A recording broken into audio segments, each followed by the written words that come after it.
నమస్తే, నేను సిరి. వల్లభనేని వంశీ అరెస్ట్ తర్వాత నెక్స్ట్ ఉంది కొడాలి నాని అని చెప్పేసి ఇటు కూటమి ప్రభుత్వమే కానీ అటు వైసీపీ నేతలే కానీ అనుకుంటున్న సంగతి తెలిసిందే. అయితే ఇప్పుడు మరి కొడాలి నాని ఎక్కడ, తన ఫోన్ కూడా స్విచ్ ఆఫ్ వస్తున్నాయంట. మరి దీని మీద మరింత సమాచారాన్ని మనకు అందజేయడానికి మనతో పాటు ఉన్నారు ప్రముఖ సీనియర్ జర్నలిస్ట్ డాక్టర్ దుర్గవడ్లమణి గారు. నమస్కారం మేడం. నమస్తే అండి. మనం ఇప్పుడు చూస్తున్నట్టయితే వరుసగా అయితే అరెస్టుల పర్వం కొనసాగుతుంది. దీంతో ఇప్పుడు వల్లభనేని వంశీ గారు అరెస్ట్ అయ్యారు. దాని తర్వాత కొడాలి నాని గారు అనుకుంటున్న తరుణంలో కానీ ఇప్పుడు కొడాలి నాని గారు ఎక్కడ ఉన్నారు, సెల్ ఫోన్ కూడా స్విచ్ ఆఫ్ వస్తుంది. మరి అండర్ గ్రౌండ్ వెళ్ళారా లేకపోతే ఇంకెక్కడికైనా వెళ్ళి దాక్కున్నారా ఏంటంటారు అసలు? అంటే ఇప్పుడు నెక్స్ట్ టార్గెట్ కొడాలి నాని కాబట్టి ఆయన ముందు జాగ్రత్తగా తన ఫోన్స్ అన్ని స్విచ్ ఆఫ్ చేసి పెట్టుకున్నారు. అంటే భయపడుతున్నాడని అర్థమవుతుంది. మీరు ఎలక్షన్స్ ముందు మనం వీడియో చూసాం కొడాలి నానిది. రెచ్చిపోయి ఎట్లా మాట్లాడాడు చంద్రబాబు గారిని, లోకేష్ని. అసలు ద వే హీ స్పోక్ అసలు ఎంత ఘోరం అంటే మళ్ళీ మేమే వస్తామని అహంకారంతో మాట్లాడాడు. తర్వాత ఛాలెంజ్ కూడా చేశాడు కదా ఎన్నికల ముందు, నేను ఒకవేళ చంద్రబాబు నెగ్గితే ఆయన బూట్లు తుడుస్తానన్నాడు. మరి తెలుగుదేశం కూటమి వచ్చాక మనిషి బూట్లు తుడవలేదు కదా వచ్చి, ఇప్పుడు తుడవడం కోసం భయపడుతున్నాడేమో. మాట మీద ఉండాలి కదా వీళ్ళు. అయితే ఇప్పుడు ఎందుకు ఇట్లా చేస్తున్నాడు అంటే ఆయనకు తెలుసు ఆయన చేసిన అరాచకాలు ఏంటి, ఆయన ఏ రకంగా బిహేవ్ చేశాడు. గుడివాడ నియోజకవర్గంలో మనం గతంలోనే మాట్లాడుకున్నాం, ఎస్సీ మహిళని ఎట్లా హెరాస్ చేశాడు. తర్వాత చాలామంది మీద అంటే చాలామందిని ఆయన హెరాస్ చేశాడని కంప్లైంట్స్ ఉన్నాయి ఇతని మీద. అంతేకాకుండా చాలా అక్రమంగా ఆయన దోచేసుకోవటం, ఇవన్నీ కూడా అంటే ఒక కేసు అని కాదు. ఇప్పుడు వల్లభనేని వంశీ ఎట్లా చేశాడో సేమ్ కొడాలి నాని కూడా ఇంచుమించు అట్లాగే ఇరుక్కున్నాడు. అంటే వల్లభనేని వంశీ కొడాలి నాని ఇద్దరూ కూడా, అంటే కొడాలి నాని వల్లే వల్లభనేని వంశీ తెలుగుదేశం వదిలేసి వైసీపీలోకి వచ్చాడు. ఈయన ఎట్లా బూతులు మాట్లాడతాడో అట్లాగా వల్లభనేని వంశీ కూడా మాట్లాడటం నేర్పించాడు ఆయన. ఆ మాట తీరు మనకు తెలిసి ఎంత ఘోరంగా ఉంటుందో. కాబట్టి ఇవాళ వల్లభనేని వంశీ అరెస్ట్ అయ్యాక లెక్క ప్రకారం ఫస్ట్ మాట్లాడాల్సింది కొడాలి నానిని. ఎందుకు మీరు అరెస్ట్ చేశారు, ఏం తప్పు చేశాడు అని రెచ్చిపోవాలి కదా. తెలుగుదేశం కూటమి మీద మరి రెచ్చిపోయి మాట్లాడాల్సిన పెద్ద మనిషి అసలు ఎక్కడ మాట పలుకులేదు. మనిషి ఎక్కడున్నాడో తెలియదు. నిన్నటి వరకు హైదరాబాద్లో ఉన్నాడు. వాళ్ళ అనుచరులు ఏదైనా అవసరం ఉంటే ఫోన్ చేసి చెప్తున్నారు ఆయనకి అని మనకు తెలుస్తుంది. కానీ ఇప్పుడు అనుచరులకు కూడా అందట్లేదు. ఆయన ఫోన్ స్విచ్ ఆఫ్ చేసేసుకున్నాడు అన్ని ఫోన్లు. ఇంతకుముందు ఏదైనా ఈ 8 నెలల్లో ఆయన ఏం చేశాడంటే ఎక్కువ హైదరాబాద్లో ఉంటున్నాడు ఆయన. ఇంతకుముందు మరి వీళ్ళందరూ మాట్లాడారు కదా, చంద్రబాబు హైదరాబాద్లో ఉంటారు, తాడేపల్లిలో ఉండరు, లోకేష్ హైదరాబాద్లో ఉంటారు, పవన్ కళ్యాణ్ హైదరాబాద్లో ఉంటారు. మరి ఇప్పుడు వైసీపీ వాళ్ళు ఎక్కడ ఉంటున్నారు? తాడేపల్లిలో ఉంటున్నారా? లేకపోతే వాళ్ళ నియోజకవర్గాల్లో ఉంటున్నారా? ఆంధ్రప్రదేశ్లో ఉంటున్నారా? లేదు కదా. మీరు వ్యాపారాలన్నీ బయట చేసుకుంటారు, రాజకీయాలు ఆంధ్రప్రదేశ్లో చేస్తారు. కాబట్టి ఇవాళ ఈయన ఎక్కడున్నాడో ఎవరికి అంత చిక్కట్ల. అసలు వల్లభనేని వంశీ గురించి ఒక్క స్టేట్మెంట్ కూడా మరి ఇవ్వాలి లెక్క ప్రకారం. ఇప్పుడు జగన్మోహన్ రెడ్డి స్పందించాక ఈయన ఖచ్చితంగా స్పందించాలి. ఆయన స్పందించమని చెప్పాడు కూడా. చెప్పాక కూడా మాట్లాడలేదంటే ఎంత భయపడుతున్నాడు.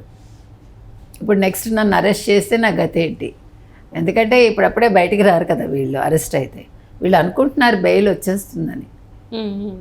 అంటే జగన్మోహన్ రెడ్డి గారు చెప్తూనే ఉన్నారు కదా, 3 నెలల్లో ఉంటారు, ఆ తర్వాత ఇట్లా బెయిల్ మీద బయటకు వచ్చేస్తారని చెప్తున్నారు. కాబట్టి వీళ్ళు ఏమి భయపడట్లేదేమో అనిపిస్తుంది. అరెస్ట్లు అయినా కూడా పెద్దగా ఏమి ఫరక్ పడదు, మాకు ఎట్లయినా 3 months కళ్ళు మూసుకుంటే అయిపోతాయి అని చెప్పేసి బయటకు వచ్చేస్తామని అనుకుంటున్నారేమో. అరెస్ట్ అయినా కూడా మనకి ఏం అవ్వదు కదా. ఎందుకంటే వల్లభనేని వంశీ గారు కూడా ఎక్కడైనా కూడా ఆయన అరెస్ట్ అయ్యాను అని చెప్పేసి భయపడినట్టు అనిపిస్తలేదు. ఆయన ఏంటంటే కోరికలు కోరుతున్నారు.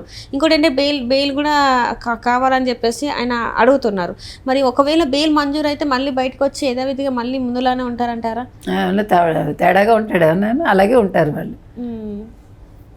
ఇప్పుడు ఒకసారి అరెస్ట్ అయ్యి బయటకు వచ్చేసారనుకో ఆ భయం పోతుంది మనిషికి. సర్లే ఇంకోసారి తీసుకెళ్తే మళ్ళీ ఆ బ్యారక్లోనే పెడతారు, మళ్ళీ మనకి బెడ్ ఫుడ్ అన్నీ వస్తాయని ధైర్యంగా ఉంటాడు. అంటే ఇక్కడ వైసీపీ పార్టీ నేతలు ఎవరైతే ఉన్నారో వాళ్ళు అరెస్ట్లకి భయపడరు. ఎందుకంటే అధినేతనే అరెస్ట్ అయ్యి అన్ని రోజులు ఉన్నారు కాబట్టి. చెప్పాడు కదా ఇటీవల కాలంలో ఓడిపోయాక మొన్న మధ్యన కూడా, మీరు నన్ను ఆదర్శంగా తీసుకోండి, నా చరిత్ర చదవండి, నేను 16 నెలలు జైల్లో ఉండొచ్చి ముఖ్యమంత్రిని అయ్యాను, మీరు నన్ను ఆదర్శంగా తీసుకోండి అన్నాడు. కానీ ఆయన ఒకటి మర్చిపోయాడు, నువ్వు 16 నెలలు జైల్లో ఉన్నందుకు నువ్వు ముఖ్యమంత్రి అవ్వలేదమ్మా. నువ్వు ముఖ్యమంత్రి అవ్వడానికి ముఖ్య కారణం నీ చెల్లెలు, నీ తల్లి, తర్వాత సునీత, వివేకానంద హత్య, గొడ్డల వేటు, తర్వాత నారాసుర రక్త చరిత్ర అని ఒక యాడ్, ఇవన్నీ నీకు దోహదపడ్డాయి. నీకు పరోక్షంగా చంద్రబాబు నాయుడు గారు కూడా దోహదపడ్డారు నువ్వు ముఖ్యమంత్రి అవ్వడానికి.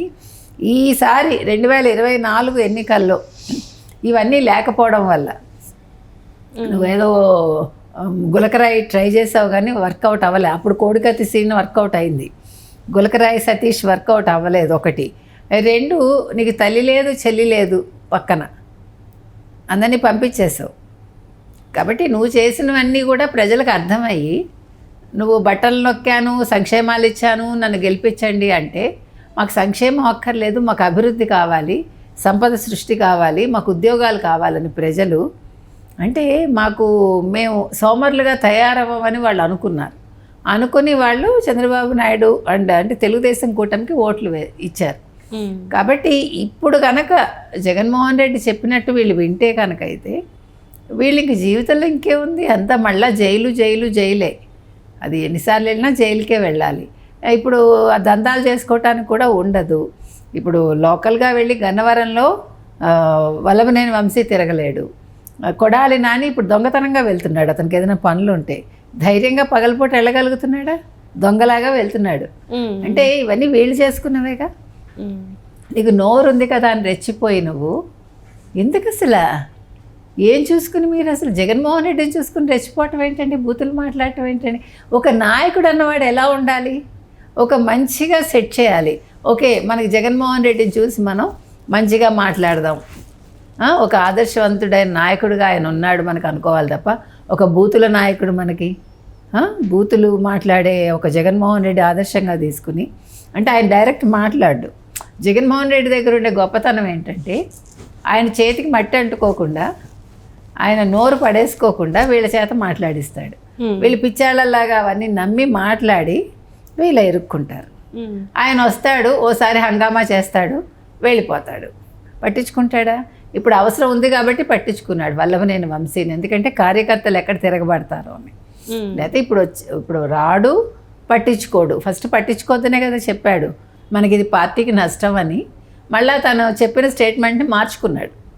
కాబట్టి ఇవాళ వల్లభనేని వంశీకి బాగా తెలుసు ఫ్యూచర్. నెక్స్ట్ నాదే టార్గెట్, నెక్స్ట్ బ్యారక్ నాకే, అది నాన్నగారికి, కొడాలి నానికి. అంటే నెక్స్ట్ ఇంకా ఆయనే, ఇంకా మనం అందరం ఫిక్స్ అయిపోవచ్చా, లేకపోతే ఆయన భయపడుతున్నాడు అనుకోవాలా? ఫిక్స్ అవ్వండి, ఏం తప్పులేదు. ఇప్పుడు ఏమంటే ఊరికే ఎవరిని అరెస్ట్ చేయరుగా, మిమ్మల్ని నన్ను చేస్తారు ఎవరైనా. ఇప్పుడు మీరు తప్పు చేస్తేనే కదా అరెస్ట్ చేస్తారు. మీరు తప్పు చేశారని మీ మనసుకు తెలుసు కాబట్టి మీరు దాముకుంటున్నారు. నువ్వెందుకు ఇప్పుడు గుడివాడలో ధైర్యంగా తిరగట్లేదు? ఇప్పుడు మరి రెచ్చిపోవట్లేదు ఎందుకు? నోరు పడిపోయింది ఏంటి? 8 నెలలుగా మీరు కొడాలి నాని ఎక్కడైనా రెచ్చిపోగా చూసారా? ఎస్, నేను మాట ఇచ్చాను, నేను చంద్రబాబు నాయుడు బూట్లు తుడుస్తాను అని ముందుకు వచ్చాడా? మాట మీద ఉండాలి కదా. అనిల్ కుమార్ యాదవ్ నేను రాజకీయాలు వదిలేస్తానన్నాడు, వదలలేదు కానీ కనిపించట్లేదు. సో వీళ్ళందరూ రాజకీయాలకైతే దూరంగా ఉన్నారు. రాజకీయాలు చేయడానికి ఏమీ లేదు అక్కడ. ఇప్పుడు రాజకీయాల కంటే వీళ్ళు చేసిన తప్పుడు పనులకే వీళ్ళు భయపడుతున్నారు. ఇప్పుడు రాజకీయాలంటే కూడా ప్రజలు నమ్మే స్థితిలో లేరండి, అది వాళ్ళకి తెలుసు. అందుకే ఎక్కడికక్కడ ఎక్కడ దొంగలు అక్కడే గప్చుప్ అన్నమాట ఇప్పుడు. Right madam, right. Thank you so much.